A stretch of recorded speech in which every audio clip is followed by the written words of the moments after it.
ہمارا بہت بڑا دشمن ہے، اور اگر میں کسی کا دشمن ہوں نا تو میں دو طرح سے اس پہ اٹیک کروں گا. جیسے کنٹریز کسی دوسری کنٹری کو گرانا ہوتا ہے نا، دو طرح سے اٹیک کرتے ہیں. مار تو سکتے نہیں، ظاہر ہے ڈائریکٹ جنگ تو کر نہیں سکتے. ایک ول پاور توڑتے ہیں، دوسرا اس کی سورسز کاٹتے ہیں. اس دوسری کنٹری کی، اس کی اکنامک سورس، اس کی پولیٹیکل سورس، اس کے سارے سہارے چیک کرتے ہیں، ایک ایک کو کاٹتے ہیں. شیطان آج ہمارے ساتھ یہی کہہ رہا ہے. ایک وہ ہماری ول پاور توڑ ہے. ول پاور کیسے توڑ ہے؟ نیگیٹو سیلف ٹاک سے کہ تو بیکار ہے، تو کسی کھاتے میں نہیں ہے، تو کر ہی نہیں سکتا، تو بچ ہی نہیں سکتا، تو ایڈکٹ ہے، تو بیکار ہو چکا ہے. لوگ اب ای میلز مجھے کرتے ہیں، اتنی لینگویج انہوں نے نیگیٹو یوز کی ہوتی ہے، مجھے دکھ ہوتا ہے کہ یار یہ اشرف المخلوقات یہ بات کر رہا ہے جس کو اللہ نے فرشتوں کو کہا تھا کہ سجدہ کرو. کیا یہ ایک انسان کی ٹون ہو سکتی ہے؟ بڑے دکھ کی بات ہے کہ وہ ول پاور ہی توڑ بیٹھا اپنی. وہ یہ کہہ رہا ہے کہ میں ختم ہو گیا ہوں، میں بچ ہی نہیں سکتا. تو یہ شیطان ہے جو آپ کی ول پاور توڑنا چاہتا ہے، جو آپ کو یہ پروو کرنا چاہتا ہے کہ تو نہیں کر ہی نہیں سکتا، تو اس جوگا ہی نہیں ہے. پہلی بات. دوسری بات، وہ آپ کی سورسز کاٹتا ہے، ہر طرح کی سورس، اور سب سے بڑی سورس ہے اللہ. وہ آپ کو اللہ سے دور کرتا ہے آہستہ آہستہ.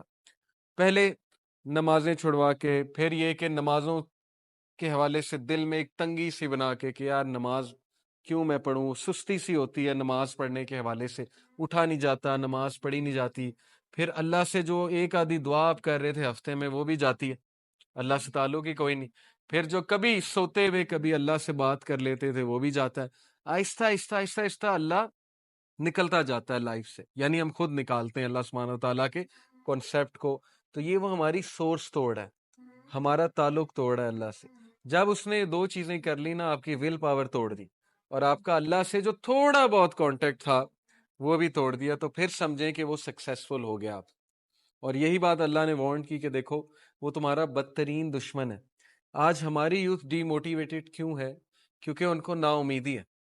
ان کو یہ نا امیدی ہے کہ پتہ نہیں ہمارے حالات چینج ہوں گے کہ نہیں ہوں گے، پتہ نہیں ہماری قوم کہاں جا رہی ہے. تو یہ نا امیدی سے ہمیں نکلنا پڑے گا ہماری ول پاور کے تھرو. ایمان کی طاقت تو بہت اوپر کی بات ہے.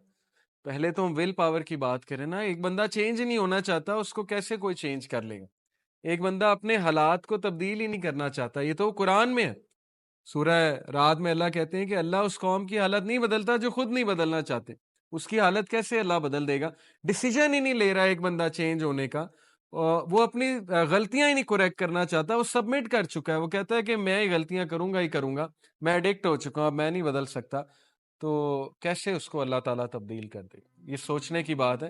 اپنی ول پاور پہ کام کریں، اپنے آپ سے پازیٹیو سیلف ٹاک کیا کریں، اپنے آپ کو تھپکی دیا کریں. اوکے؟ جب آپ کو اچھا کام کریں اپنے آپ کو اچھا ٹریٹ کیا کریں. Negative self talk is very bad. چونکہ میں پازیٹیو سائیکالوجی پڑھتا رہتا ہوں، ہمیشہ پازیٹیو انٹرپریٹیشن کیا کریں حالات کی. ہر انسان سے گناہ ہوتا ہے، انسان پھسل جاتا ہے، لیکن گیو اپ نہ کریں. یہ نہ کہیں کہ بس اب میں گناہ ہی کروں گا، میں تو عادی ہو چکا ہوں، گناہ میری روٹین بن چکی ہے، اب میں نہیں بدل سکتا، میں